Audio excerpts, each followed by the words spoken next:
Bound together by friendship and mutual respect, ASEAN member states have built a community with rapid economic development, social progress, and continued peace and stability. ASEAN is the fifth largest economy in the world and one of the fastest growing. Together, ASEAN member states are working towards achieving shared goals and objectives, including the ASEAN Community Vision 2025, a vision of a peaceful, stable, and resilient community, responding effectively to challenges within a global community of nations while maintaining ASEAN centrality. This year, the world has confronted one of its greatest challenges to date with the impact of the COVID-19 pandemic affecting the entire ASEAN community. ASEAN is determined to enhance its ability to adapt and recover, to embrace opportunities from new technologies and innovation, and to be ready to face challenges together. In 2021, Brunei Darussalam has the privilege of chairing ASEAN. Under its chairmanship, Brunei Darussalam hopes to harness the caring nature of ASEAN, preparing for the future, creating opportunities for all, enhancing sustainable prosperity, working with partners under one vision, one identity, and one caring and sharing community. In 2021, ASEAN will stand as a community that is more prepared in overcoming challenges, contributing to a harmonious, prosperous, and resilient community in a peaceful, secure, and stable region. As we declare to the world, we care, we prepare, we prosper. Welcome all to the abode of peace, Brunei Darussalam. ASEAN Chairmanship 2021.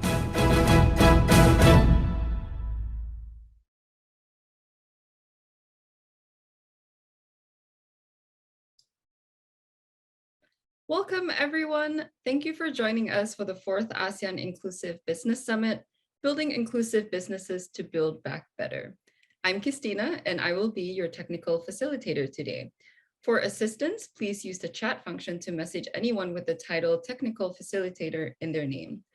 Before we get started, I have a few technical notes to explain. If you would like to contribute a perspective, idea, or question, please use the chat function.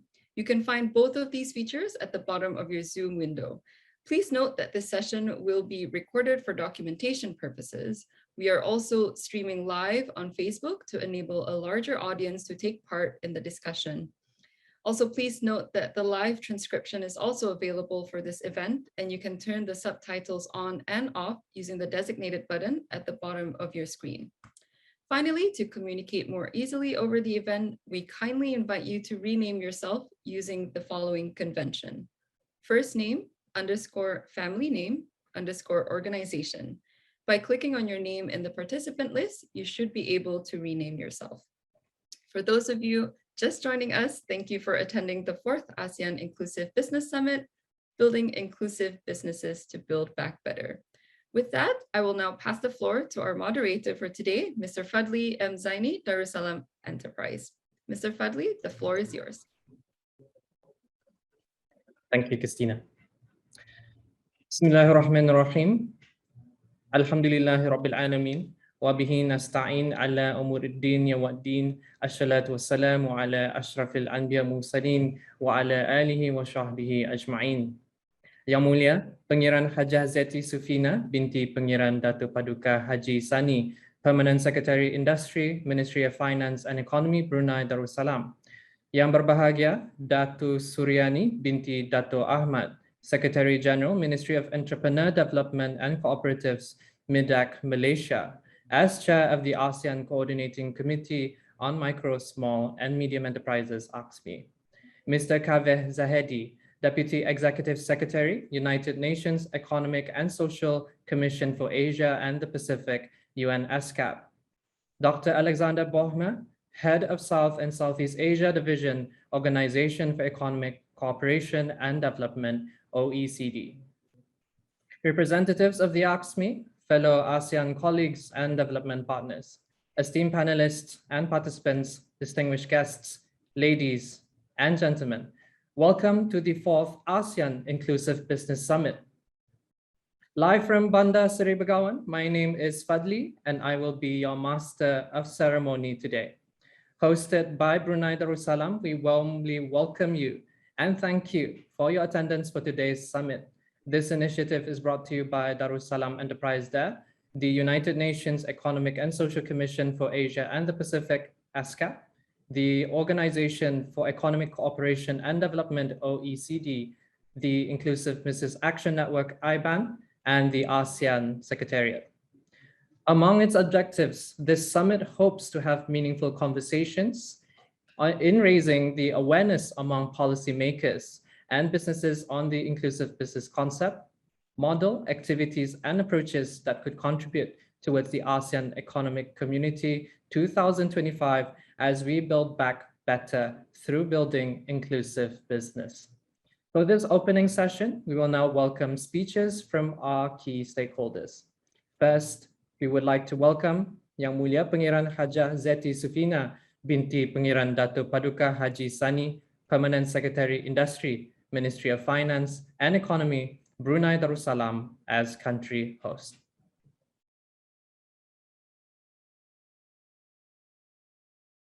Bismillahirrahmanirrahim. Assalamualaikum warahmatullahi wabarakatuh. Greetings from Brunei Darussalam. Yang berbahagia Dato Suryani binti Dato Ahmad, Secretary General of the Ministry of Entrepreneur Development and Cooperatives, MEDAC, Malaysia, as Chair of the ASEAN Coordinating Committee of Micro, Small and Medium Enterprises, ASME, Mr. Kaveh Zabidi, Deputy Executive Secretary at the United Nations Economic and Social Commission for Asia and the Pacific, ESCAP, Dr. Alexander Bomer, Head of South and Southeast Asia Division at the Organization for Economic Cooperation and Development, OECD, representatives of the ASME, fellow ASEAN colleagues and development partners, esteemed panelists and participants, distinguished guests, ladies and gentlemen, a very good day and good evening to all of you.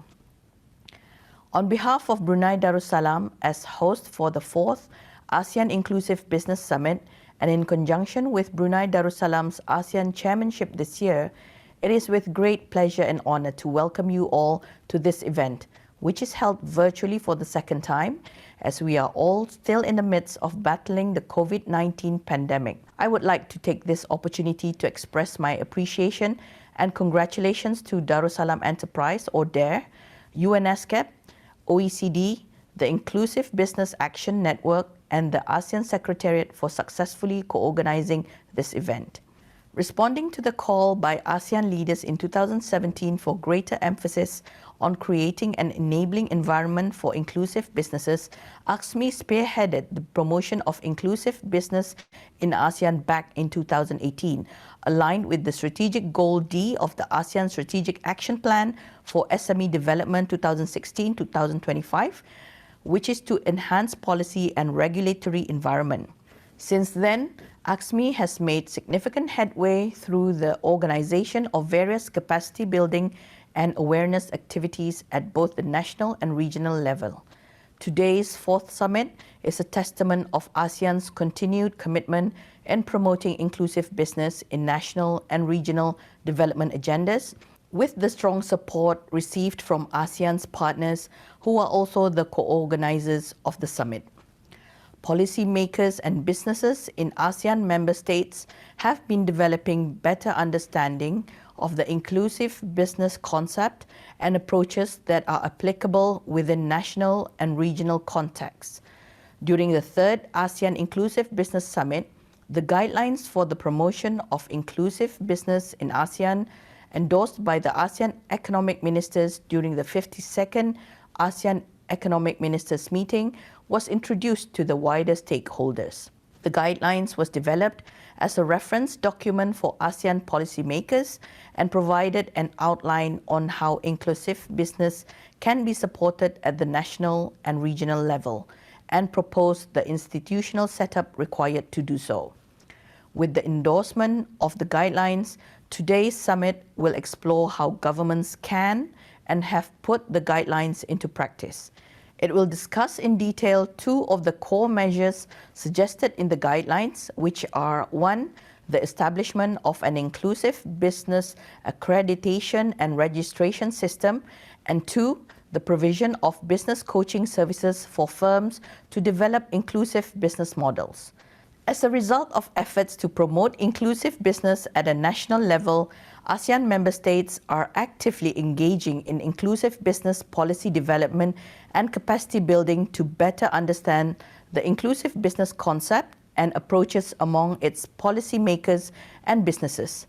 Some progress has been noted where some member states, such as Cambodia, Malaysia, and the Philippines, have developed a national strategy paper for inclusive business, while others like Myanmar and Vietnam have developed accreditation mechanism and steering committees for inclusive business.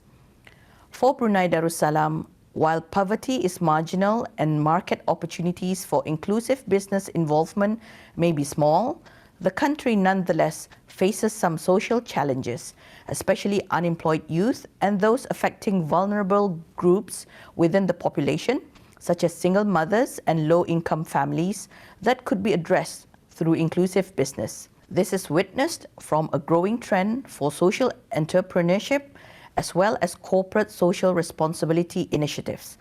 On the ground, we are already seeing some elements of inclusive business that are being practiced, and there is increasing interest from multi-level community to engage in ventures that do good for socio-economic development. In line with our national vision, Wawasan Brunei 2035, and the economic blueprint for Brunei Darussalam towards a dynamic and sustainable economy, there has also been emphasis on increasing local business development involving micro, small, and medium enterprises, or MSMEs, in public procurement and initiatives as part of efforts to ensure sustainable development of capacities, capabilities, competencies, and competitiveness of local contractors and suppliers in the relevant industries. This is underscored by a number of various initiatives that have been implemented to facilitate both government to business, G2B, and business to business, B2B connections with local MSMEs. Within the Ministry of Finance and Economy, for example, the State Tender Board will consider local content when assessing companies for tender projects and is currently developing local business development guidelines. For local MSMEs focusing on B2B, the Dare Links program offers the opportunity to connect them to service established corporations, including government-linked companies and foreign direct investment operations. Through Dare Links online portal, established corporations can advertise contracts and other business opportunities for MSMEs to bid or apply for.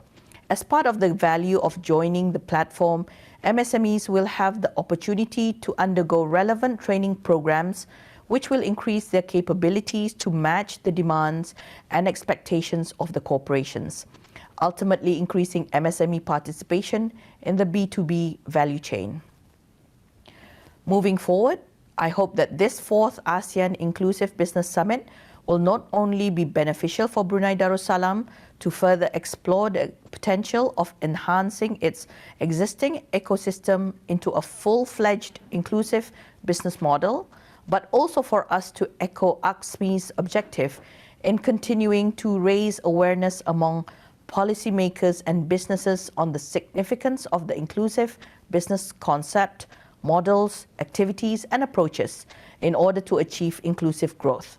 This is very much in line with the ASEAN Economic Community 2025 vision of a resilient, inclusive, people-oriented and people-centered community through market-driven and innovative solutions to economic empowerment and social impact to people at the base of the economic pyramid in ASEAN. It is also interesting to note that the summit will share learnings in the various aspects of inclusive business across the different discussion panels involving speakers from diverse backgrounds and expertise. I understand that the discussions will present a diversity of business models in Southeast Asia, focusing on identifying digital solutions, investment models, and partnerships that will enable businesses to address the challenges posed by COVID-19 and build back better. Build Back Better is in line with this year's ASEAN Chairmanship theme of We Care, We Prepare, We Prosper. At this juncture, I hope that we can continue to promote the ASEAN guidelines on inclusive business beyond the summit, which has served as a useful reference for policymakers as well as businesses, particularly in assisting us to put in place an enabling environment as well as contribute to awareness-raising efforts, including recognition of inclusive businesses and fostering close collaboration between the public and private sectors. Lastly, I would like to once again congratulate DARE for the planning and execution of this summit, together with the co-organizers, ESCAP, iBAN, OECD, and the ASEAN Secretariat, as well as stakeholders that have been involved in making this event possible. With that, and in the name of Allah, the most beneficent and the most merciful, I open the 4th ASEAN Inclusive Business Summit and wish you all productive and fruitful discussions. Stay safe, stay healthy. Wabillahi taufiq wal hidayah. Wassalamualaikum warahmatullahi wabarakatuh.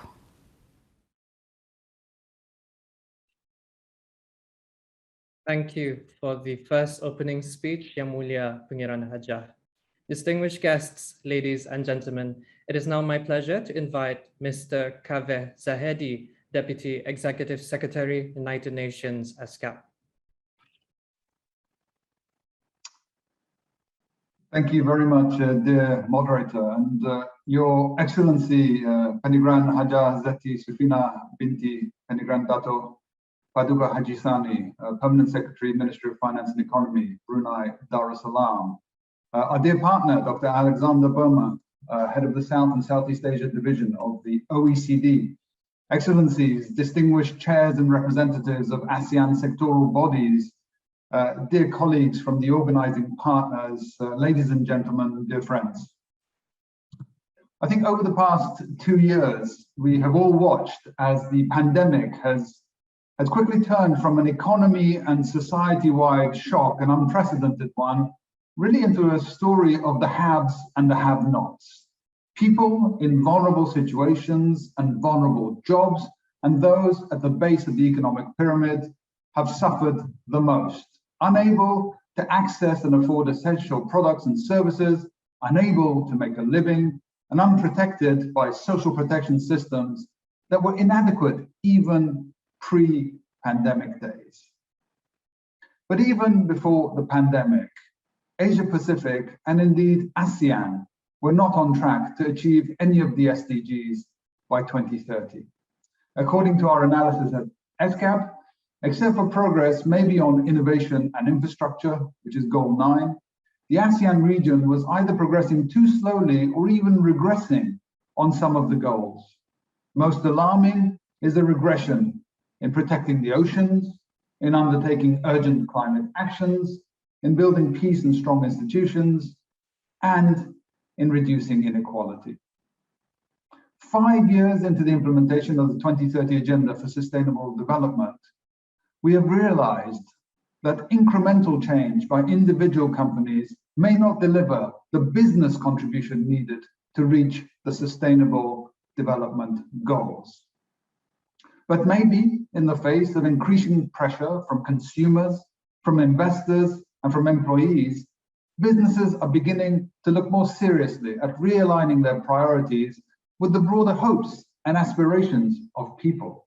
In short, the pandemic has provided the opportunity for a reset. And in this reset, the time for inclusive business may have come. Because inclusive business could play a fundamental role in helping countries in Southeast Asia recover and build back better. Inclusive businesses have shown that it is possible to provide goods, services, and livelihoods on a commercially viable basis to people often forgotten by businesses and often left behind. It is possible to target low-income people and innovate, and at the same time, do good at scale. The examples of this from around the ASEAN region are really inspiring. From TYM in Vietnam, providing loan products to women living below the poverty line, to the fintech startup Banji in Cambodia that employs female university students from low-income families, to School of Concepts in Singapore that is enabling children, including those with learning difficulties, to develop while being inclusive in its employment practices. There are many other examples, and Her Excellency before me mentioned some of these as well. But admittedly, these examples are as yet few and far between. To have a chance of achieving the SDGs, economies will need to be dominated by businesses that put society and inclusion at the heart of their operations and that benefit rather than degrade the environment. But we believe that inclusive business has the potential to provide impact at scale. For example, evidence from the recent ESCAP and iBAN landscape study of inclusive business in Vietnam indicates that 19 businesses alone were benefiting 2.6 million low-income people. This and other similar studies conducted by ESCAP and iBAN in Southeast Asia indicates that there is a clear potential for inclusive business to deliver solutions and to deliver them at scale. And nowhere in our region is this potential better recognized than in ASEAN. In many ways, this fourth ASEAN Inclusive Business Summit is a testament to the commitment of the ASEAN community to explore ways to put a different business model at the heart of the economy and at the heart of building back better. As we meet now for the fourth time, it really is appropriate to ask ourselves, how do we turn inclusive businesses from maybe a niche concept into a mainstream practice? Well, firstly, by formulating national strategies that promote inclusive business, following the suggestions of the guidelines for promoting inclusive business in ASEAN.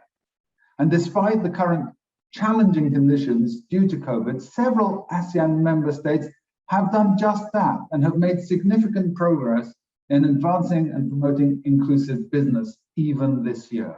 Cambodia, for example, has presented its inclusive business enabling environment strategy, and as we'll later hear, has started its implementation. Vietnam has presented a landscape study of inclusive business earlier this month, as I mentioned, and is seeking to promote inclusive business as part of proposed national program on supporting private enterprise to apply sustainable business.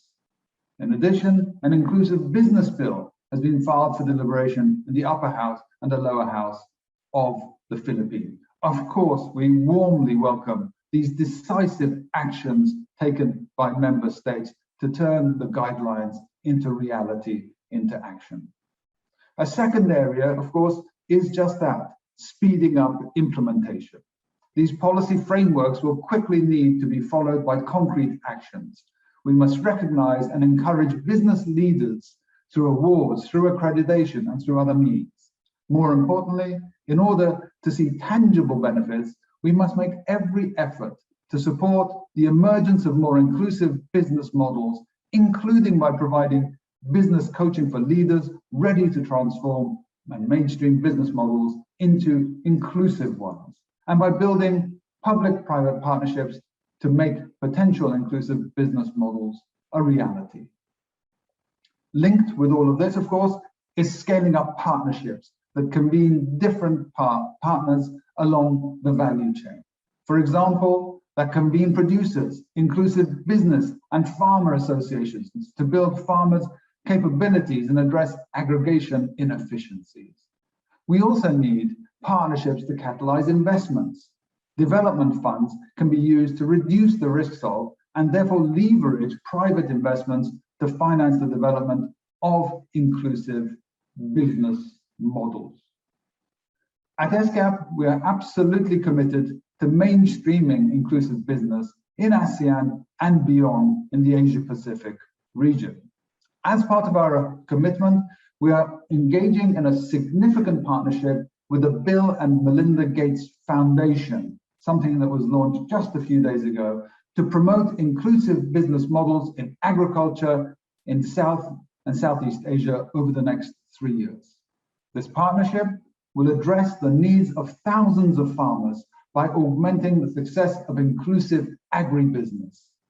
It will seek to share, to promote, and to replicate the elements that business leaders have used to develop commercially viable businesses that reduce the risks for low-income farmers and help to expand their earnings.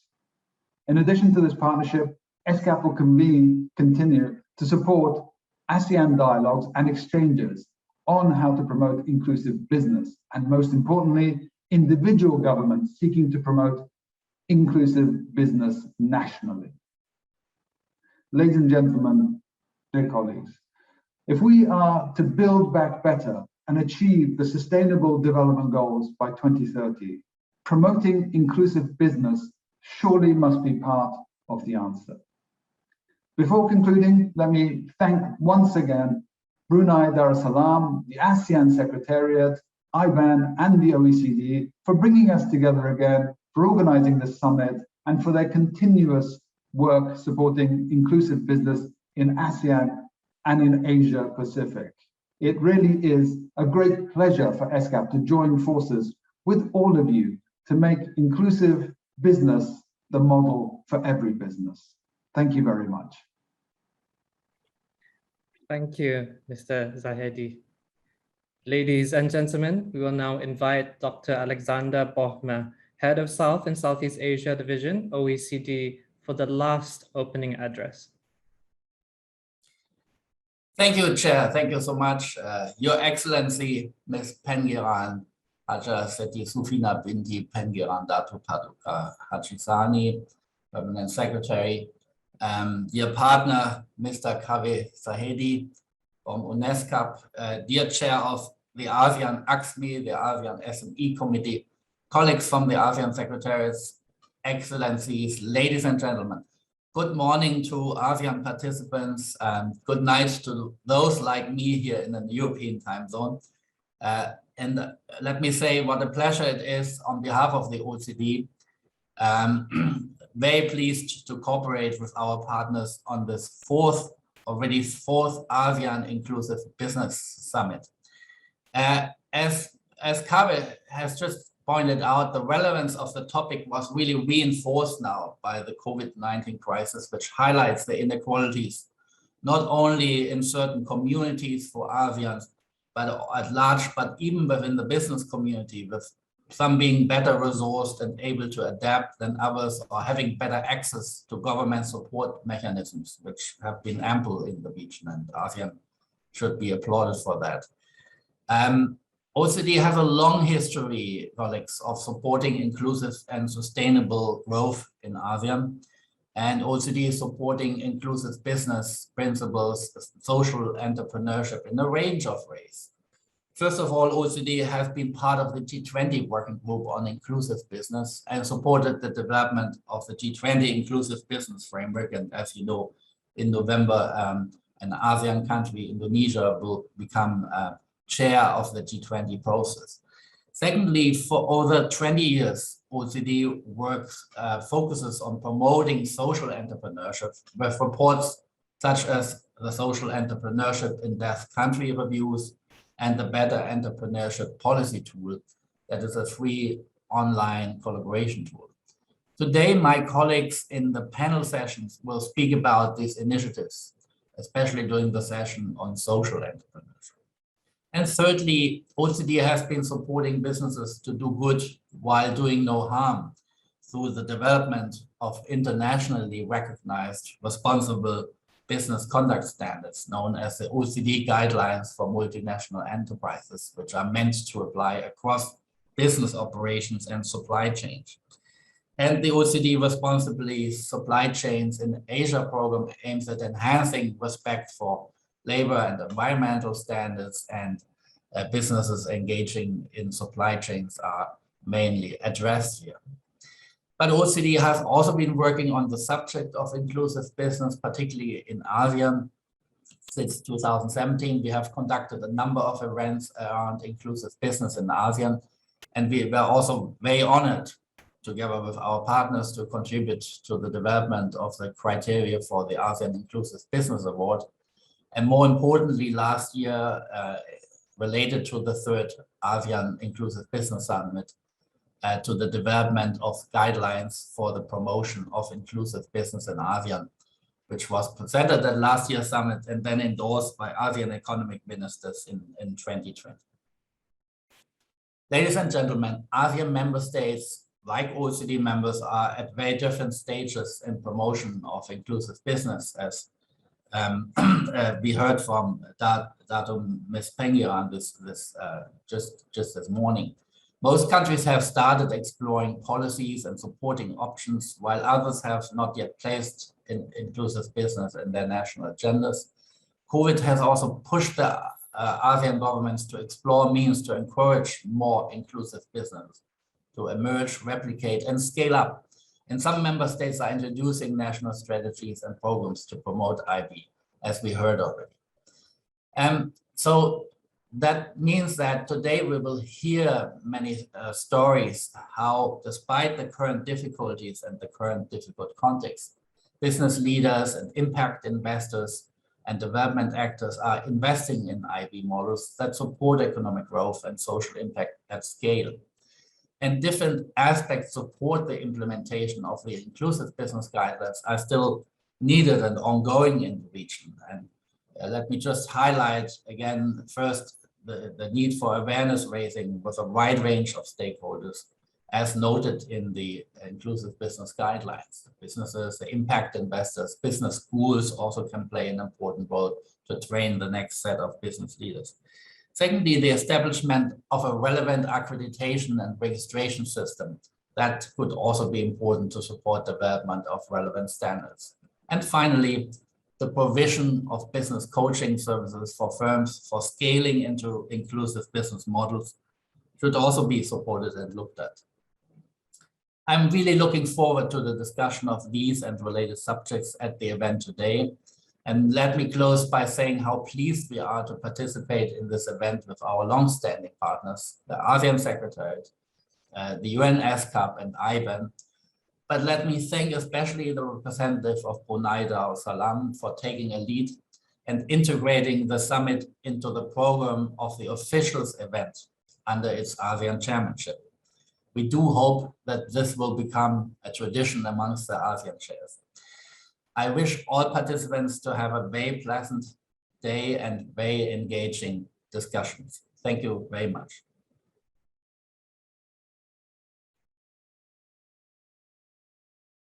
Thank you, Dr. Bohma.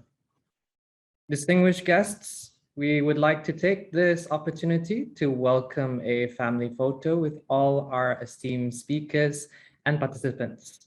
We'd like to request ladies and gentlemen to switch on your video cameras to pose for this occasion. This will take less than a minute.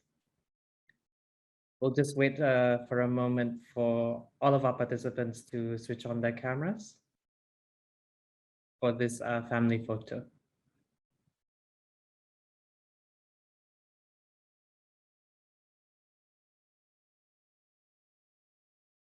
I can ask once again, ladies and gentlemen, please feel free to switch on your video cameras as we will take a family group photo together.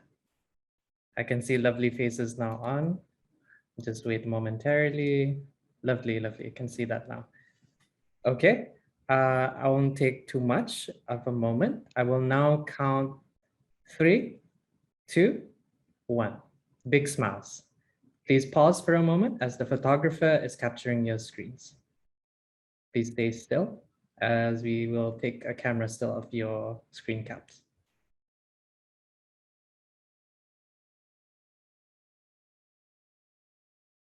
I hope that's enough time for the photographer. Thank you very much, ladies and gentlemen. Distinguished guests, since 2018, ASEAN governments have been exploring means to encourage more inclusive businesses to emerge, replicate, and scale up.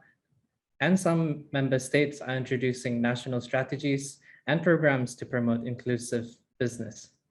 Next, we would like to introduce you to 3 exemplary inclusive business companies. They come from Brunei, Cambodia, and Indonesia, and have been featured in a new series produced by the Inclusive Business Action Network, the Inclusive Business Impact Stories.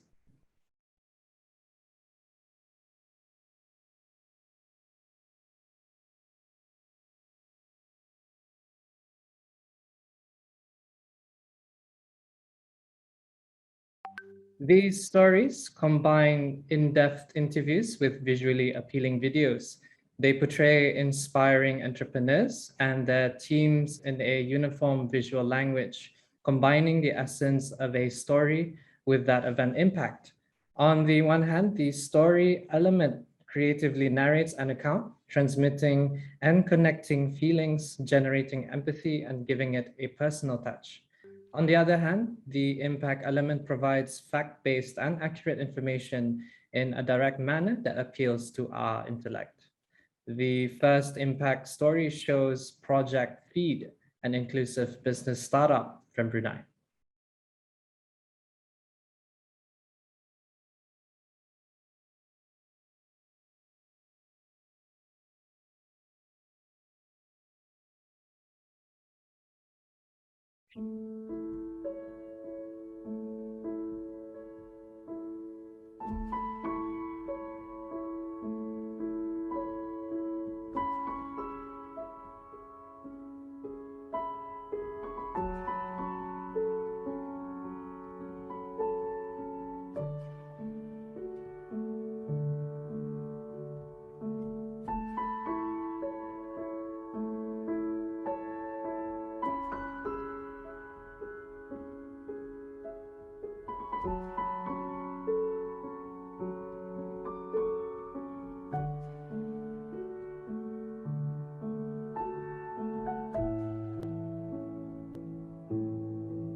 We would also like to introduce you to Amru Rice, which works with smallholder farmers in Cambodia, and Indonesian inclusive business Hara. Here we will only show you the videos, but feel free to browse through the text later on.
Ladies and gentlemen, thank you for watching, and we hope you have enjoyed the videos.